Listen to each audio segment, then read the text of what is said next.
Here is the Klarhet Shift podcast, brought to you by Klarhet Compass. From strategy to transformation, we help business deliver results.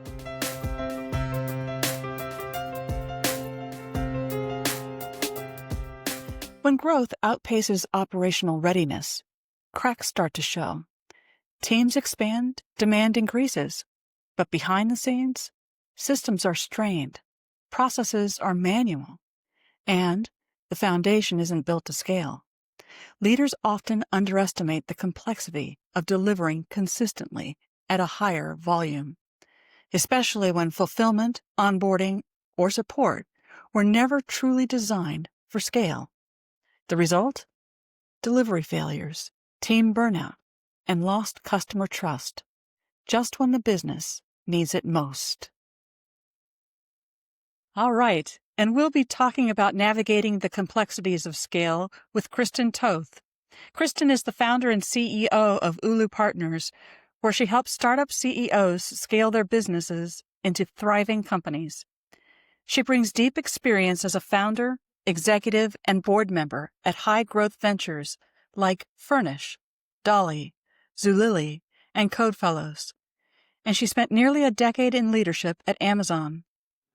Kristin currently serves on the boards of Radiant Logistics, Armoire, and MTR Western, and is a frequent speaker and educator. And she is a contributor to the book Women in Tech. She holds degrees from the University of Michigan, go Blue, and dual master's degrees from MIT. Welcome, Kristin. Hi, Marianne. So great to be here. Thank you for having me. Is there anything else you'd like to add to the things that you've been working on?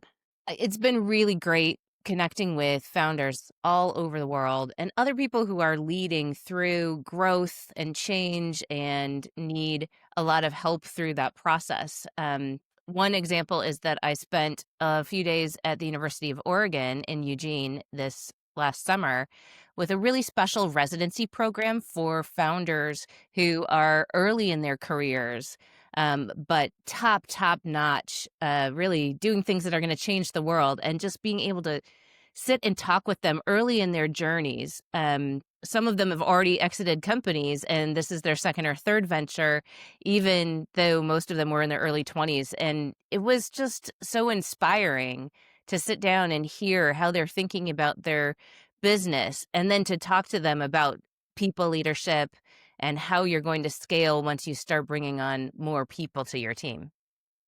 Great. I imagine that they are going to be going through some of the pitfalls we'll be discussing today. A lot of leaders underestimate the complexity of delivering consistently at a higher volume. Sounds like something you might have dealt with when you were at Furnish or Dolly. I know at Furnish, the operations expanded quite rapidly. Anything that you'd want to characterize on that? Sure. And I think I could go back to anything that is a new or a rapidly growing product or service. A lot of times you're doing things to get it off the ground, prove that you've got traction, prove that it's something customers want, prove that you've got the pricing correct and all that other stuff. And you don't want to invest a lot in the wrong thing. So a lot of times you're working with an MVP, minimum viable product, and that could be both on the software side and your process and people side. And I was just interacting with another leader on LinkedIn whom I know very well, and he was telling me about the advice that he got from a very famous chief engineer who said, don't wound the problem, kill it. And the idea was, really, when you see a problem or you see an opportunity, do the right thing to get rid of it. Don't take a shortcut. But sometimes when you're in a high growth situation and lives are not on the line, the right thing to do is to do this minimum viable product and then to come back around and fill in the gaps when you have these things. And we often talk about technical debt because it's a very common thing with scoping out software, but we very rarely talk about the operational and process debt and even the people debt that quick, high growth types of organizations and times in organizations really accumulate. And I think the big thing to do is ensure that while you're making these decisions, you're making intentional decisions, and that you're also coming back after the fact to fill in gaps and holes and ensure that you don't just keep building on this sort of MVP process, or keep stressing your people out, or keep creating opportunities for mistakes. So do you have a concrete example of an intentional decision? I love that phrase, by the way. Early on in both Dolly and Furnish, we knew that we would have to build some amount of checking around the customer process for payments. So it was possible for a customer to book a service with us, do a very minimum payment, or have a valid credit card at that time. We go and deliver the service, and then all of a sudden that credit card is no longer valid. And that's something is going to happen, that you'll have this fraud or other kind of bad debt.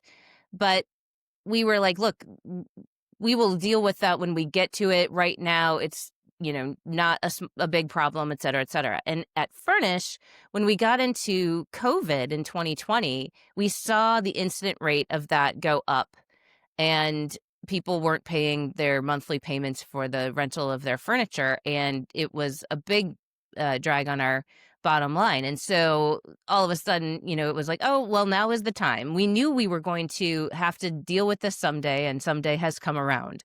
Right. But I think what was really great about it is that we weren't caught flat-footed. It wasn't something that we weren't monitoring, right? We were monitoring our bad debt. We were monitoring when credit cards were being declined for subsequent months of service after we had delivered furniture. And we just had decided to deprioritize going and filling the gap and creating a sort of collections process on the back end. And we got to a point where it was then appropriate and high enough priority for us to do it. But that's just one example that comes to mind. There are so many different things that you sort of deprioritize early on because you're like, well, I want that. If we get to the point where that is actually a big problem, we're actually in a good spot compared to where we are today, and we will tackle that problem then. How did that play out with the commitment for your service promise, like 30-minute delivery windows at Dolly? We were able to do it in such a way that it didn't affect our timing. It just meant that we were able to sort of use data to figure out who we needed to sort of look at a little bit more closely and whom we didn't. We also changed the timing in terms of when we actually captured the charge, because again, we thought about this early on, and we thought, well, this is probably how we will do it when we get to that point. We were able to sort of continue to have the customer experience that we were looking for, and really deal with the thing on the back end when we got to that point without disrupting that customer experience. You mentioned earlier people debt and those considerations. Can you give us a little bit more on that? Absolutely. My gosh, I think this is the thing we think least about as leaders, is when we're moving really quickly and we're putting in long hours and working multiple extra days a week. It can be okay, but it does take a toll, right? You're accumulating this debt of, how long can people continue to function at high levels when they're not getting enough rest and they're not getting enough sort of personal time, downtime.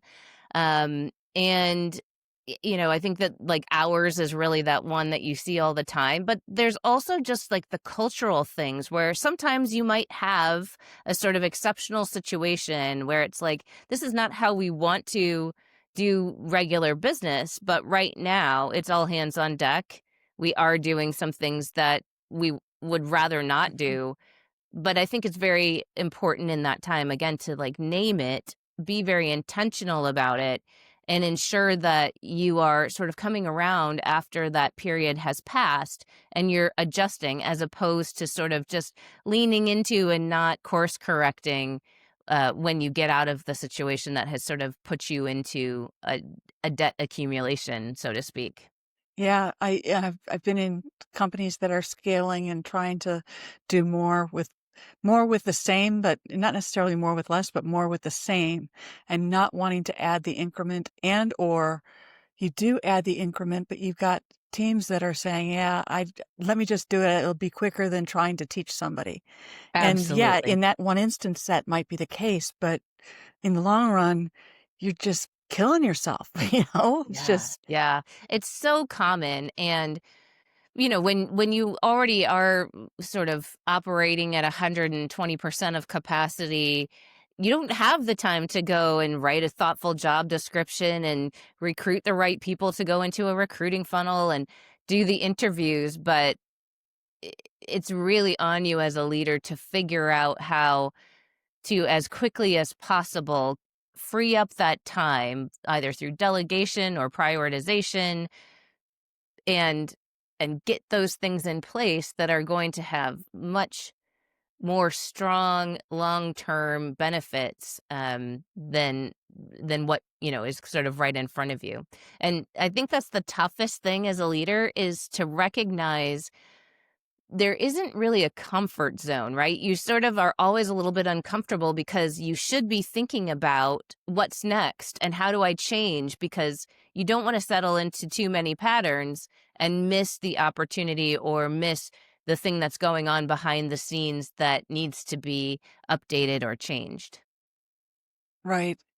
Okay, I'm going to pivot just a little bit because we're talking about what founders are thinking and the scale and everything. But then you get to a point where you've got some investors, you now have a board. Okay, you need to start thinking about the toll it's taking on people and adding. So, in your board and chief operating officer experience, what are the signals that you're looking for as a board member and or a CFO, COO? I think there's always that pressure to add more bandwidth as you're growing. And right sizing it takes some real thought in terms of what you need to accomplish, the sort of wish list ideal case for the people that you would have in order to accomplish that, and really do the numbers. Because what you don't want to do by accident is raise a bunch of money, unlock this sort of massive dam that's been holding back all of your hiring, and then go through all of your money all of a sudden without giving yourself the opportunity to hit the milestones you need for raising your next round or getting to profitability or whatever your next milestone is. And so I think, and I've seen this with founding teams all the time. It's like, okay, well, after we do our Series A or we get our seed round done, we will be able to hire all these people. And then when you actually sit down with the numbers, what these people are going to need to get paid, and how fast the progress will be, and you sort of start looking at, oh my gosh, this doesn't balance out. You have to start making some tough prioritization decisions, as you do everywhere across the organization. So I think that really putting the data behind it is important, and tracking as you do bring on new people. If you assumed a certain salary, but then you ended up paying a different salary, making sure that you're updating what your assumptions are so that you, again, don't accidentally overspend. And as you're going along, you're creating just a continual reprioritization process as necessary. So that's just really tough, because you never raise enough to have all of the hires that you want to. Mhm. But it's important to make sure that you're doing the numbers, and you don't, that again, that you're really intentional about what you're doing, and how you're doing it. I think the other question that you asked is like, how do you communicate that to other people? And I think transparency can be very helpful when you have people that really have been seeing this round of funding as the sort of savior, and they're going to get all the help that they haven't been getting. It's really disappointing when the reality hits and you can't hire 20 people, you can only hire 10 or 5. But I think that walking people through the numbers and helping them understand that this isn't because anybody's trying to be greedy or because one team is getting more than the other. It's really about, these are the things that we need to accomplish, and working backward from there. How do we phase in the right hires at the right times so that we are matching the cash flows as much as we need to. And I think not everybody understands all the detail behind that, but I think that the rigor that you use in preparing that conversation with your employees can be so like it's so obvious, right? And the Mhm. care and the thoughtfulness, because what I say at the end of the day is if we run out of money, then none of us has jobs. So Right. we need to make sure that we're thoughtful about this and we add additional jobs as the money allows us to. And, that just means we have to continue to execute. We have to continue to hit our goals. We have to continue to make the strides that we have on our roadmap. And that will help us be on this schedule that we've sort of sketched out here for adding additional resources. There's so many trade-offs at this point and so many discussions that definitely keeping founders up late at night or Absolutely. waking them in the middle of the night. Things like you see a good customer growth, and do you want to chase that customer, or do you need to spend time building systems or building out the infrastructure a little bit more? What are what are some of those trade-offs, and how do you make that visible to the right people so that you're making the decision with intentionality, but you've also got the buy-in from boards, etc.? Yeah, I mean, a lot of it depends upon your board and sort of where you are as a company and sort of the company life cycle. So, early stages, most of the time, most of the people in the room are your financial investors. And you might have a couple of managerial people, and you might have one independent person who's not an investor. Investors are looking for you to hit these financial milestones, and that's really what they're going to want to talk about in the boardroom. A lot of times they want to see that you have a plan, but they're not going to engage as much on your product roadmap or the strategic decisions like how quickly do we pursue that revenue versus how quickly do we build out the systems. They're going to want you to go after the revenue, and they sort of generally think you're going to figure out how to make it scalable, but they don't concern themselves as much in general at that stage. As you get further on, and it's less about top line growth and it's more about sort of profitability and the sort of later stage things that you start thinking about a whole lot more. Usually the people that are in the room have shifted a little bit, so many of them have been operators before and they can engage in that conversation a little bit differently. And they might want to hear a little bit more of the logic of how you're making decisions on very critical pieces. But for the most part, this is up to management. And so I think, again, it's the transparency of and a little bit the style of the founders and the leadership team. I know people who will say, "Sell the dream and service the nightmare," which is super uncomfortable for me because I'm like, if you know you're going to have a nightmare, just don't.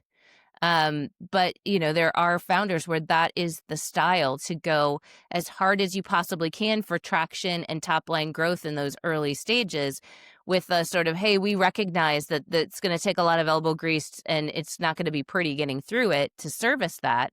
But I try to take personally a little bit more of a balanced approach. Like, all right, what are the most important things for us to be clear on how we're going to do them and make sure that that is a high quality process, at least, even if it's not the most efficient process, make sure that we are staffed to be able to do it and we have the knowledge to be able to do it. And I usually use a framework of what are the worst things that can go wrong, kind of 2 or 3 at most. And then to get really deep into number 1, how do we prevent them from happening? Number 2, how do we detect if they start happening? And number 3, what do we do if they start happening? And most of the things that rise up to that top level of the top 2 or 3 Hmm. for me are always things that are happening without you knowing it. So you take an order on your website, but somehow it doesn't connect into the system that helps you fulfill that order.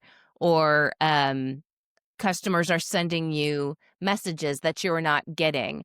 Those are the types of things that I think usually are the worst things to happen because you don't know that they're happening and you can't even respond. But there sometimes are other things like this could fail or this could, cause somebody harm. And you want to be very clear about those things and ensure that you do everything you can to keep them from happening. And then if they do happen, that you're ready to go after them. And I think everything else is sort of like, all right, we might need to just get all hands on deck for this to, this project or this particular customer or this period of time. And it won't be pretty, but we will sort of get through it. And I think it's just, again, about some transparency, the excitement about the opportunity that you can sort of use as motivation to get everybody really aligned on why you're doing it. And then the sort of camaraderie of like rolling up your sleeves next to your team and, doing the like not pretty stuff with Hmm. them. I think a really early manager of mine when I was an intern way, way back asked me to do something pretty administrative. And I didn't really think that much of it because I was an intern and it was sort of my first professional job. But he said, I know this kind of stinks. And I really appreciate you doing it. I've done it before. Here are a couple of tips to make it more bearable. And he's like, I try to really never give somebody a task that I've never done before. And that has always stuck with me because I think when you're there and you don't feel that it's sort of hoist on you without sort of any thought, there's some Hmm. care and understanding from people and they're willing to roll up their sleeves and be next to you. I think that just goes so far as a leader, as a manager. So I know I Right. kind of talked a whole bunch No, about that's great. different things, but transparency in that case is very helpful. And I think a lot of planning around like the top couple of things that could go wrong. And then really understanding how to use your board effectively. They just may or may not be the people that can engage in the conversation. And if they aren't, then it's really on you to sort of give them the information that they need to know to help them feel like you've got it. And, if something does go wrong, be transparent and, humble about it went wrong. This is what we did. This is what we learned from it. This is how it's not going to happen again. I've heard you several times about the value of coaching, which is probably why you have the company that you do now. But you've talked a lot about coaching during chaos. What frameworks, habits, ideas, thought leaders, what what resonates with you as somebody who's scaled businesses? What works? Oh gosh, there's so many things, and the thing that happens, at least to me and to a lot of people that I know and I've had the honor to work with, is that when things start going wrong, it's really natural to like hone in and get narrow viewed, and really a lot of times the right thing to do when you're stressed is to try to expand your vision and see a bigger context around what's going on, whether it's additional people or it's more context of the problem. But I think when things are really stressful, it's very easy to get incredibly focused on one thing. And I think the thing about coaching that really plays into it is you have somebody whose sole interest is you and your success and you accomplishing your goals and all the dreams that you have. And they're there to provide an outsider perspective to help ask you questions, challenge your assumptions, and help you find your way in a way that is much more expansive than what you're probably thinking and doing while you're sitting, all the other hours of the day. And so I think, coaching can be so impactful, especially in those times. And it's our instinct to start cutting things off of our calendars. And I just spoke with somebody yesterday who was in the midst of a launch, and he was telling me, I almost texted you and said, I can't do this today. And after we had our call, he said, I'm so glad that I did not do that. I had this list of things that I wanted to get done, and all I was focused on are these tasks and getting through these tasks. But this last hour that we had together has sort of just given me much more perspective. And these tasks don't have to be done tonight or, in the next hour or whatever. And I'm really glad that I didn't cancel. And I think that just is such a true, like such a truth that I've experienced being on the other side of that decision. When you have somebody who is able uh, to be with you in those moments, and you allow for that sort of different perspective, you even allow your own brain to work in a different way. So you talked about the importance of really connecting with the people. And when we're talking about when to add people, sometimes it sounds like it's a matter of reinvesting your time with people or reinvesting in the development of the people you got too, right? Is that what you're saying? 100%. And it's a lot of the reason why I started Ulu Partners, because I was so task oriented and focused on the product, the service, the customer, the investors. What were we going to do to hit our next goals, et cetera, et cetera? And what could I do to directly get us to those goals? What I learned probably a decade and a half ago through really sort of reprioritizing my time was that the biggest leverage I had was to set my team up for success, having the right people in the right places, having the right processes that support those people, making sure that we were building a culture in the company that we were living every single day that was doing work for us as a team when we weren't in the room. Um, and really thinking through, how am I going to support each and every person so that they can be successful? And a lot of that was just culture, leadership, but also just process. There's so many things that are in your head that you end up doing, and you become a bottleneck. And if you just capture some of that and teach it to other people and create some process and maybe metrics or other things around those things, you can get these things off of your plate. You can empower your people, you can develop them so that they see more things, and it just becomes so much more scalable. And I started Ulu Partners because I realized that it's our instinct to misallocate our time and not spend as much time setting our teams up for success, when truly that's where the big leverage comes in scaling. And so I wanted to be that person that could partner alongside people through these growth places and help them understand where they might be spending their time better, and help them find the solutions in terms of process and structure and culture and just leadership, so that they set their teams up for success and really get that scale. Is there any particular example from Dolly or Code Fellows or Amazon that would help to reinforce anything that we've talked about? I think about like Zulily, for instance. We did just some crazy fast work.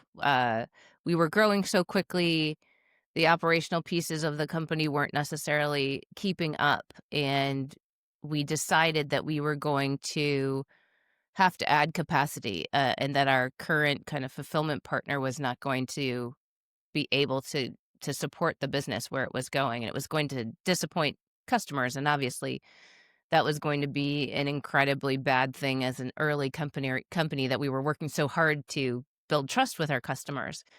So there's just these like critical moments where I just recall sitting there sort of sketching out, like, what are our options here? We could find another fulfillment partner. We could do this ourselves. We could try to work with our current fulfillment partner to add capacity. What's going to be the right way to do it? And just really quick iteration of the analysis there to say, like, okay, if we were to go down this path, what does it look like more? And if we were to go down this path, what does that look like a little bit more, to make a somewhat informed but quick decision? And then, we ultimately decided we were going to open up our own fulfillment center. We didn't have anybody to be able to do that. We didn't have software to be able to do that. I spent, I think, a little over half a day just brainstorming with myself, and like, if we didn't have any software, how could we do this? And how that ugly process, right? Um, and we ultimately ended up opening our first fulfillment center 9 weeks after we sort of were in this decision making process, and it was just relentless. Like, let's make sure that we have a goal, or a complex goal, which was, we've got to get this open by November 1st so that we can support our holiday shipping, and we need to Mhm. be able to hit these numbers in terms of our volumes. And we want to build a culture from the first day that people come and leave this facility as, they're leaving as good or even better than when they walked in, and that was physically and uh mentally. And so we thought about culture from the very beginning, and I think that just always kept us trained on this North Star, even as we were making really quick decisions and we were dealing with tons of ambiguity and trying to learn things really quickly and slot them in and sort of constantly evolving. And so I So think that North Star of our goals, especially around culture, were super helpful there. so how did you permeate how did you get the culture permeated throughout? What were some of the things that you did, or what were some of the things you thought about? Honestly, when we hired the managers that were going to be at that facility, and we sort of brought them in and said, from the get-go, we want this to be a work environment that's not the stereotypical warehouse fulfillment center. We want people to be valued as people. We need them to be flexible, because we're going to not launch with the perfect fulfillment center and with the Mhm. perfect equipment and the perfect process and the perfect software. And so we're going to need to be looking for and emphasizing straight up front that they are a part of this team. They are a part of what we're doing. We don't see them as a number. We don't see them as a sort of like productivity metric. Instead, we see them as part of a team, and it's, we value them as humans, and we care for them as humans. That seems like it'd be critical in any kind of endeavor, whether it's a warehouse or whether it's an accounting text, AP. You still Absolutely. want that culture. That's really cool. Absolutely. Culture is just so important. Thank you for sharing all that with us today, and all about navigating the complexities of scale. Thank you, Kristin. Where can people find you if they're looking? I'll put some notes in the show notes below, but where can they find you?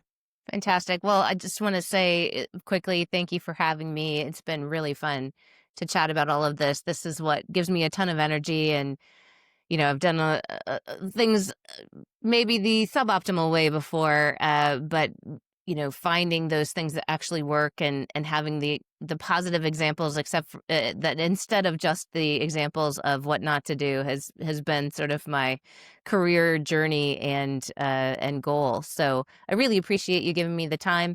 If anybody wants to see me, the website is Ulu Partners, ULU partners.com. But I'm also on LinkedIn, Kristin Toth. I think it's just, /Kristin Toth, but you do have to spell it right. And I'm on all the social medias as well. So I'll give you those links, but hope to see you all online. All right. Thank you. Do you have a question for us to discuss on our podcasts? Or would you like to be a guest? Visit us at k-compass.com/shift. When you're ready to move from charting the course to making the journey, Klarhet Compass is here to deliver results. Whether it's delivering complex projects, leading transformations, or facilitating leadership workshops, we help business align, collaborate, and deliver. Learn more at k-compass.com.